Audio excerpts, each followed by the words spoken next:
Bienvenue dans ce nouveau décryptage. Aujourd'hui, on plonge tête la première dans une évolution thématique absolument fascinante. On va suivre deux protagonistes dont le développement émotionnel est, disons-le franchement, complètement à la ramasse. Ce qui est dingue ici, c'est de voir comment des machines à tuer, des individus littéralement programmés pour survivre aux pires situations, réagissent face au truc le plus terrifiant au monde, les sentiments humains, les vrais, les ordinaires. Et tout ça, bien sûr, au beau milieu d'un environnement impitoyable. Et pour ça, il faut tout de suite parler de ce qu'on appelle le baptême de Shinjuku. On entre direct dans le vif du sujet, dans le côté super sombre de l'histoire. C'est vraiment le point de collision explosif entre la naïveté la plus pure et la cruauté sans nom de la pègre locale. Shinjuku, ce n'est pas juste un joli décor en arrière-plan, c'est un monstre. C'est une ville bourrée de contradictions, de trucs complètement absurdes et qui passe son temps à dévorer l'innocence de ceux qui s'y ramènent sans être préparés.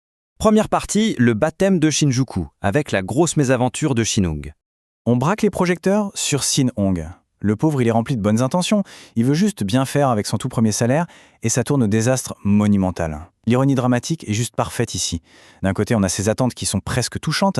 Il est hyper déterminé à organiser le rendez-vous galant parfait pour séduire Xiangying. Il hésite entre le classicisme d'un petit ciné et des fantasmes en poil plus osés. Mais de l'autre côté, paf, la réalité lui revient en pleine figure. Le décalage est vertigineux. Sa soirée de rêve se transforme en une séduction totalement foireuse. Il finit drogué, inconscient et se fait dépouiller d'une façon tellement banale que c'en est affligeant. Et ça va vite, tellement vite. Ça montre bien à quel point il est à l'ouest dans le monde réel. Première étape, il se fait candidement embobiner par deux parfaites inconnues qui flairent le bon pigeon. Deuxième étape, le piège se referme dans un sinistre love hotel super glauque avec la classique dose de somnifères balancée dans le verre. Et la troisième étape, le réveil.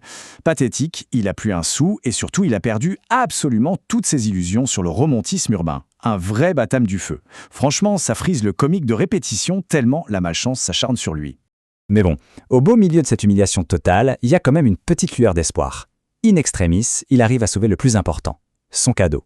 Et c'est quoi ? Un coup de poing américain indétectable. C'est une métaphore visuelle complètement folle quand on y pense.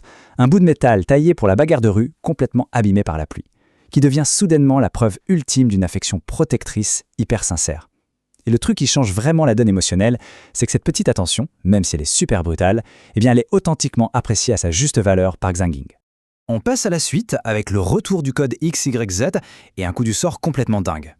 En parallèle de tout ce chaos, l'histoire nous ramène un élément légendaire qui fait frissonner de nostalgie, le code XYZ. C'est carrément la clé de voûte de tout cet univers. Ces trois petites lettres innocemment gribouillées sur le tableau de la gare, c'est le grand catalyseur. C'est le signal mythique qui force Ryo à reprendre officiellement du service. Et pour son grand retour, il accepte direct sa toute première cliente, une jeune arnaqueuse traquée sans pitié par les Yakuza après avoir, de toute évidence, tenté de les escroquer avec un peu trop d'ambition.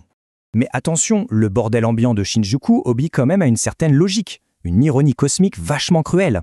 Quand on regarde bien la chronologie des événements, on se rend compte que le pic de l'ironie est atteint quand Ryo capte la vraie identité de sa cliente. Nagisa, c'est la mystérieuse femme qui a froidement dépouillé et humilié Shin-Hong à peine quelques jours avant.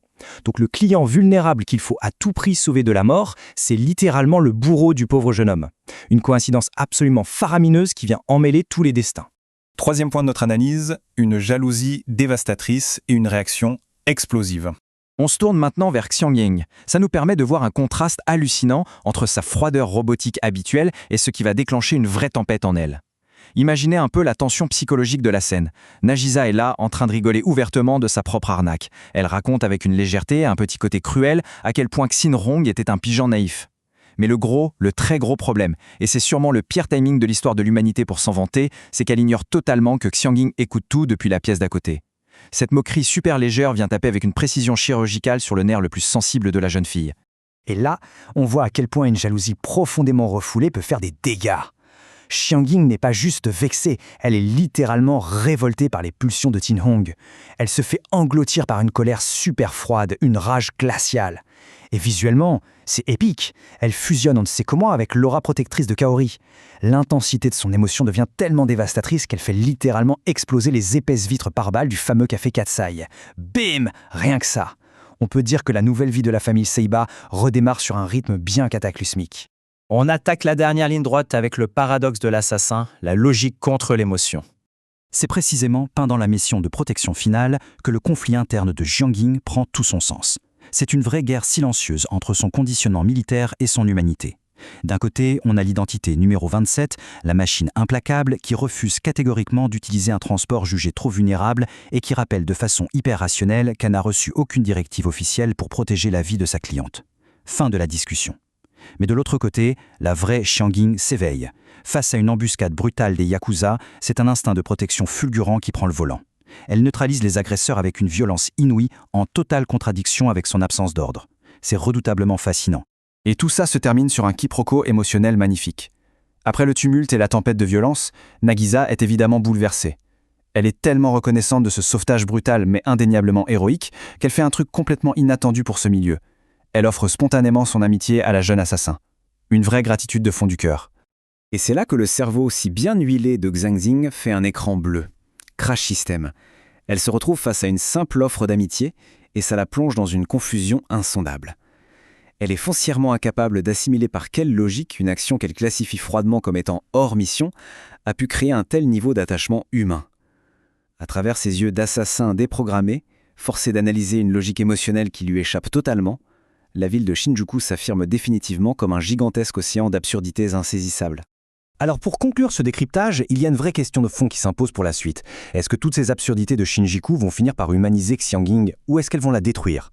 C'est ça la véritable mesure du poids des relations humaines. Se prendre en pleine face la jalousie, l'amitié imprévue et les grosses blagues du destin, c'est peut-être la mission la plus périlleuse de toute son existence. Comment ce difficile apprentissage des sentiments va la transformer? Ça donne le vertige, non? Ça donne carrément envie de se replonger dans l'œuvre pour explorer tout ça. Merci d'avoir suivi cette analyse avec autant d'attention et on se capte très vite pour un nouveau sujet.